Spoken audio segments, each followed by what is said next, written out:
Got a question from @AmberLorena on Instagram, and the question was, can you explain how residual payments work and why it's important that we get them for streaming? And she also had a bigger question that will not fit on the screen about how they work in general. There's a belief that they are, people are getting thousands of dollars at every turn, and that residual money is like this free money that actors and writers get. And so basics on residuals. Residuals are payments that you receive for airings of the program that you are included on. Residuals are different based on what platform that thing is made for. So like a network residual is for a program that is put on a television network. And those are the highest paying residual jobs because those markets make a lot of money. Then there's also cable, and we get cable residuals. Cable is slightly lower on the totem pole.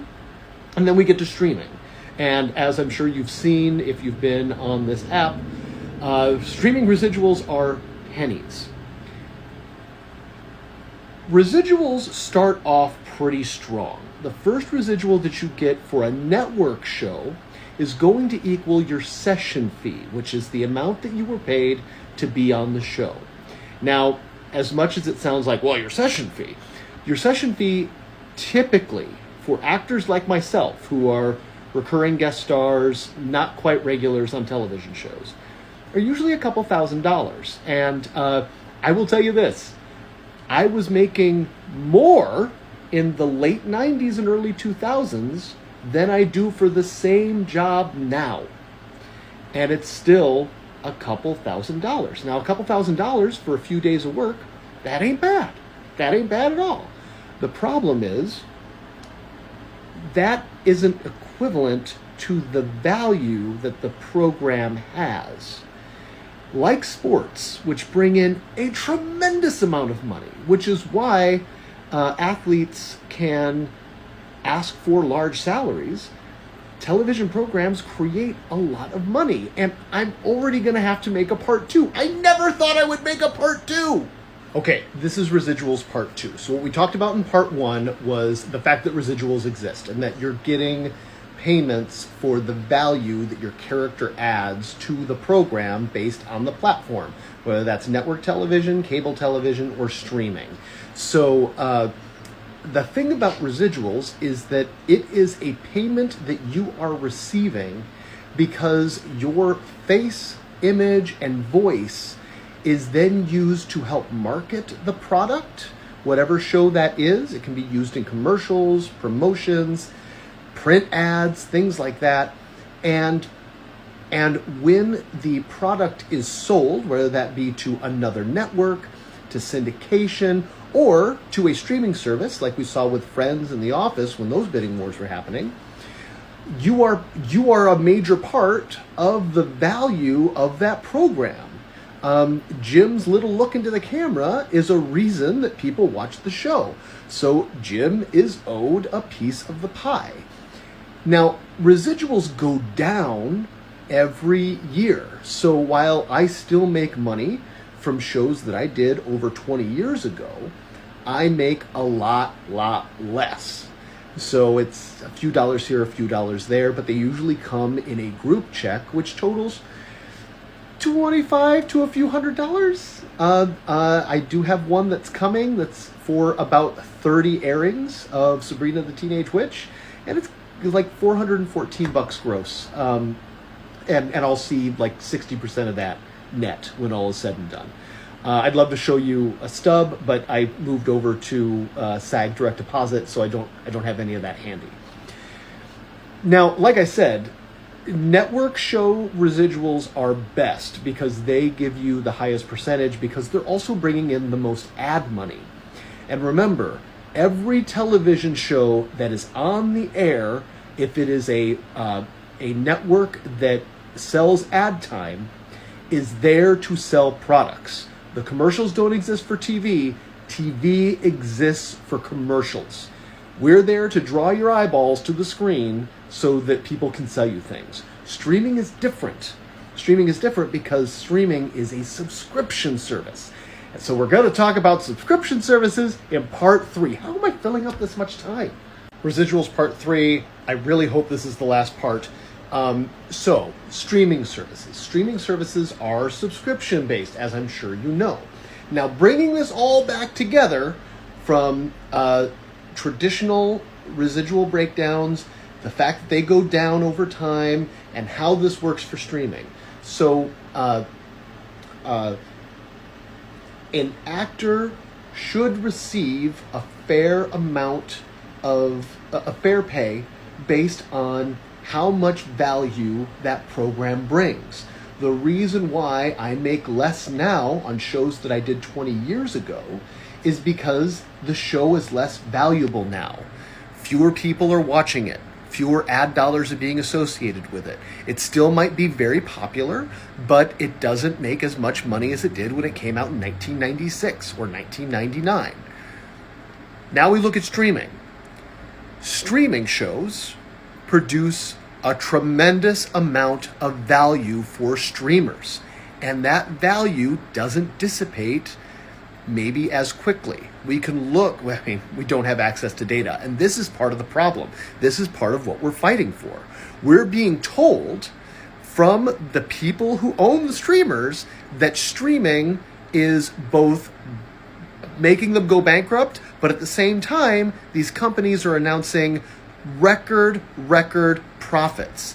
And shows like Stranger Things and Orange is the New Black and shows like that are making these streaming services the things that they are. They are making it the reason why we join these streaming services in the first place. So one of the things that SAG was asking was that the residual pay is based on the value the program has to the streamer, like we do when we do it on network or cable television, because we know what that ad revenue is. It has to be reported. The streamers do not want to give up that kind of data because they keep that very secret and very close to the chest. It's not a regulated industry that way. And so they push back on that. We are creating a tremendous amount of value. These companies are making tremendous profits. They have the money, and there is no reason why we shouldn't see our fair share of that. Again, we're not making a lot of money. Most people are living just above the poverty line, and almost none of the actors I know are working as an actor alone. We all have other jobs. That's why we strike. It's late, but I just thought of a really important clarification because I've been doing this for a really long time. So it didn't occur to me that you might not know this. Residuals don't start until a show reruns. Your session fee covers the days that you work or the day that you work, and then the first airing of the program. So you're not seeing any extra money past the days that you work until the show airs again. This means that if you are working background and you worked one day, you're making less than $200. And background doesn't get residuals anyway. And then if you are one of the residual receiving classes, you don't see any extra money until that show plays again. Now, when we were watching network television back in the day, that could mean that you'd wait months before you'd see a residual.